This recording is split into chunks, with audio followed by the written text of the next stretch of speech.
মাত্র 2 কাপ আটা দিয়ে এমন সুন্দর মুচমুচে খাস্তা নাস্তাটাকে আমি কিভাবে তৈরি করেছি চলুন দেখে নেওয়া যাক। দেখতে যেমন সুন্দর, খেতে কিন্তু তেমনই মজার। ভীষণই মুচমুচে, ভীষণই খাস্তা, মুখে দিলে মিলিয়ে যাবে। নমস্কার বন্ধুরা, সরস্বতী কুকিং চ্যানেলে আপনাদের সবার স্বাগত। আমি এখানে দেখুন একটা মিক্সিং বোল নিয়ে নিয়েছি, আর মিক্সিং বোলের ভিতরে আমি নিয়ে নেব 2 কাপ আটা। এটা গমের আটা, যে আটাটা দিয়ে আমরা সাধারণত ঘরে রুটি খেয়ে থাকি, সেই আটাটা আমি এখানে 2 কাপ মতন নিয়ে নিলাম। তো আটার ভিতর দিয়ে দেবো সামান্য একটু লবণ, আর দিয়ে দেব 1 চামচ মতো ঘি।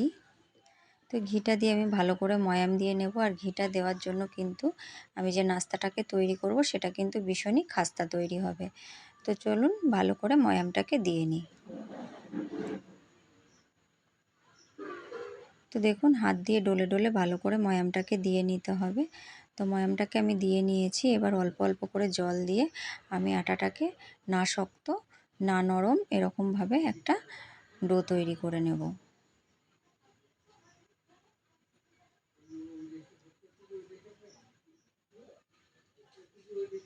তো দেখুন বন্ধুরা, আমি কিন্তু অল্প অল্প, তো দেখুন এখানে আমি একটা ডো তৈরি করে নিয়েছি। এবার ডোটাকে আমি ঢেকে রেখে দেব। চলুন, এদিকে আমি নিয়ে নিয়েছি 4টে সেদ্ধ আলু।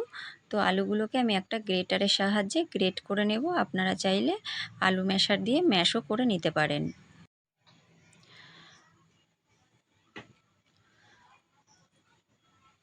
তো দেখুন আমি সমস্ত আলুগুলোকে গ্রেটার দিয়ে গ্রেট করে নিয়েছি। এবার চলুন রান্নার দিকে চলে যাই। আমি এখানে উনানে একটা কড়াই বসিয়ে দিয়েছি, আর কড়াইয়ের ভিতর দিয়ে দেব আমি অল্প করে রিফাইন তেল, একদম সামান্য তেল। তো তেলের ভিতর এখন আমি দিয়ে দেব একটা শুকনো লঙ্কা টুকরো করে।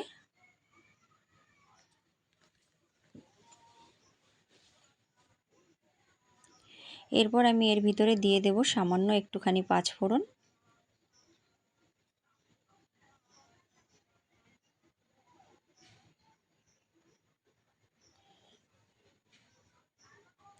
পাঁচফোড়নটা দিয়ে আমি একটুখানি ভাজা ভাজা করে নেব।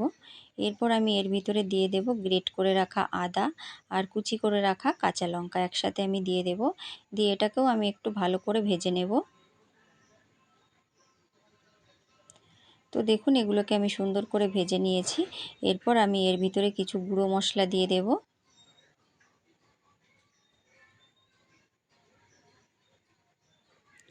দিয়ে দেব এখানে আমি স্বাদ মতো লবণ, দিয়ে দেব কালারের জন্য অল্প একটু হলুদ।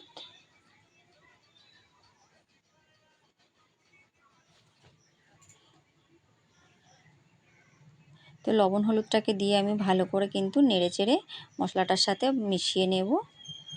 এরপর আমি এখানে দিয়ে দেব কাশ্মীরি রেড চিলি পাউডার অল্প একটু কালারের জন্য।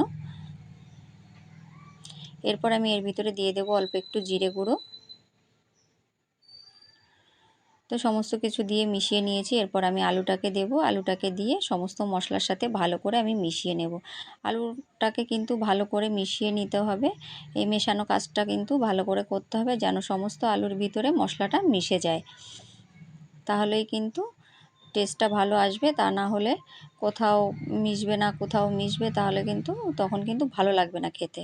তো দেখুন আমি ভালো করে মিশিয়ে নিয়েছি। এরপর আমি এর ভিতরে দিয়ে দেব সামান্য একটুখানি মিট মশলা। আর মিট মশলাটাকে দিয়ে কিন্তু আমি ভালো করে মিশিয়ে নেব।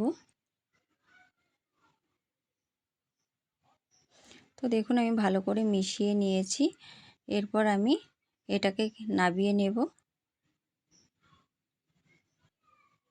তো দেখুন মেশানো হয়ে গেছে। এবার আমি একটা প্লেটের ভিতর এটাকে নাবিয়ে নেব, নাবিয়ে ঠান্ডা করে নেব।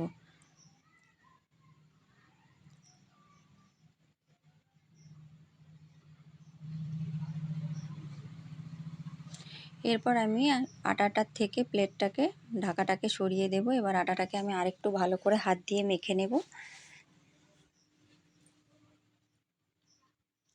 তো হাত দিয়ে মেখে নেওয়ার পরে এর থেকে আমি ছোট ছোট করে লেচি কেটে নেব।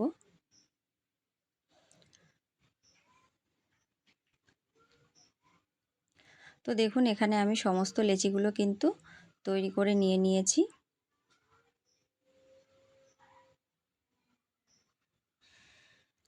তো এরপর আমি এখানে নিয়ে নেব চাটু বেলান। তো দেখুন আমি চাটু বেলানটাকে নিয়ে নিয়েছি। এরপর আমি এখানে একটা পেস্ট তৈরি করে নেব। এখানে আমি 1 চামচ মতো তেল আর 2 চামচ মতো ময়দা দিয়ে এখানে একটা পেস্ট তৈরি করে নেব। তো দেখুন এটাকে আমি তৈরি করে নিয়েছি। এবার এটাকে আমি সাইডে সরিয়ে রেখে দেব। এরপর এখান থেকে একটা ডো নিয়ে আমি শুকনো আটা দিয়ে ভালো করে এটাকে বেলে নেব। বেলে একটা রুটির আকার তৈরি করে নেব। সাধারণত আমরা যেমন রুটি খেয়ে থাকি ঠিক সেই রকম একটা রুটির মতো তৈরি করে নেব। তো দেখুন এখানে আমি একটা রুটির মতো তৈরি করে নিয়েছি। এবার এই রুটিটার পরে আমি এই ময়দা আর তেল দিয়ে যে পেস্টটা তৈরি করে রেখেছিলাম ওই পেস্টটাকে আমি পুরো রুটির উপরে লাগিয়ে দেব। তো দেখুন পুরো রুটির উপরে আমি লাগিয়ে দিয়েছি। এরপর আমি এই রুটিটার উপরে যে আলুর পুরটা আমি তৈরি করে রেখেছিলাম সেই আলুর পুরটা কিন্তু হালকা হাতে চেপে চেপে আমি পুরো রুটির উপরে লাগিয়ে দেব।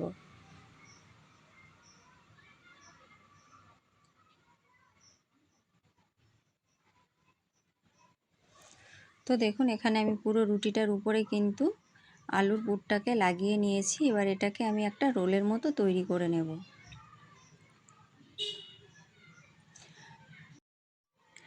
তো দেখুন এখানে কিন্তু আমি আস্তে আস্তে এটাকে একটা রোলের মতো তৈরি করে নিচ্ছি। ঠিক এরকমভাবে একটা রোলের মতো তৈরি করে নিতে হবে। তারপর হাত দিয়ে ডলে এটাকে একদম সমান করে মিশিয়ে নিতে হবে। তারপর একটা ছুরির সাহায্যে এটাকে ছোট ছোট টুকরো করে কেটে নিতে হবে।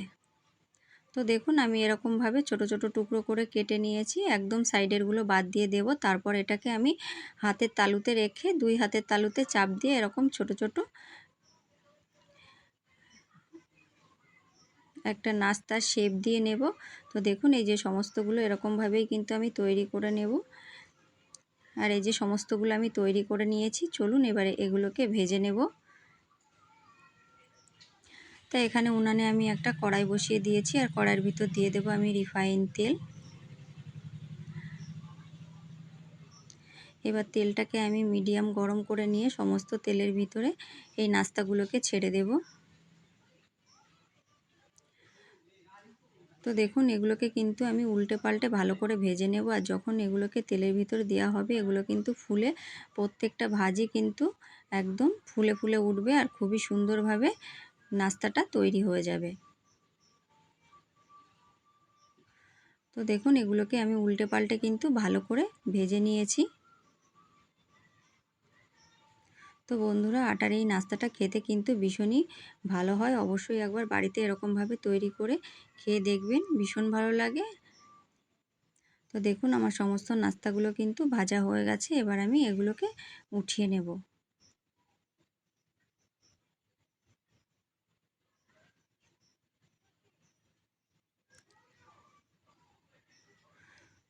তো দেখুন এরকমভাবেই কিন্তু আমি সমস্তগুলো তৈরি করে নেব।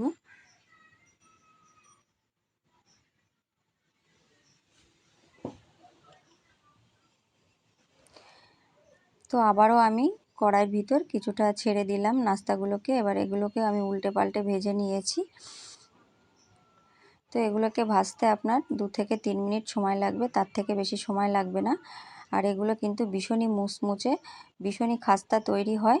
তো অবশ্যই কিন্তু বন্ধুরা বাড়িতে একবার তৈরি করবেন, তৈরি করে খেয়ে দেখবেন।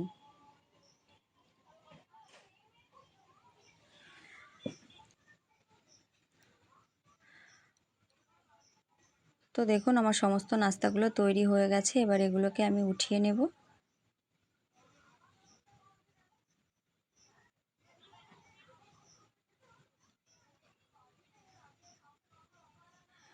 তো দেখুন আমার সমস্ত নাস্তাগুলো তৈরি হয়ে গেছে বন্ধুরা। এটা কিন্তু খেতে ভীষণ ভালো হয়। তো অবশ্যই কিন্তু বাড়িতে একবার তৈরি করবেন, তৈরি করে খেয়ে দেখবেন। আর রেসিপি ভালো লাগলে লাইক কমেন্ট শেয়ার করবেন আর প্লিজ চ্যানেলটিকে সাবস্ক্রাইব করে আমার পাশে থাকবেন। তো দেখুন বন্ধুরা আমি একটা নাস্তা আপনাদের দেখাচ্ছি যে কতটা মুচমুচে আর কতটা খাস্তা তৈরি হয়েছে। তো দেখুন এই যে ভীষণই মুচমুচে তৈরি হয়েছে, ভিতরে একদম সফট আলুর একটা পুর, আর উপরে একদম খাস্তা মুচমুচে একটা নাস্তা। মুখে দিলে একদম ভীষণই সুন্দর খেতে বন্ধুরা। তো অবশ্যই তৈরি করুন, তৈরি করে খেয়ে দেখুন।